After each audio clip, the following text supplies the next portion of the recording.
నాయకులందరినీ ఏదో ఒకటి చేయాలనుకుంటారు.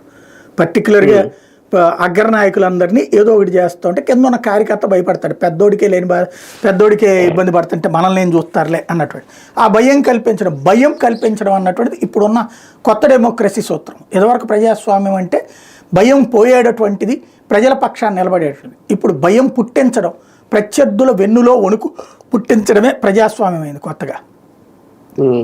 కానీ ఏమీ లేకుండానే ముందస్తు బెయిల్ కోసం కోర్టుల చుట్టూ తిరుగుతున్నారా? ఇంతకుముందు మరి చంద్రబాబు గారు ఎందుకు పెట్టారు, లోకేష్ గారు ఎందుకు బెయిల్ చేశారు? వాళ్ళు ఏదైనా ఉందని చేశారా?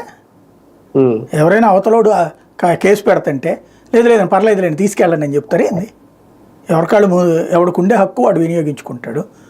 అప్పుడు ముందస్తు బెయిల్కి వాళ్ళు అప్లై చేసుకోలేదేంది? అంతే. అప్పుడు వాళ్ళు పెట్టిన కేసు అక్రమం అన్నారు, ఇప్పుడు వీళ్ళు పెట్టిన కేసు అక్రమం అంటారు. కామన్ కదా.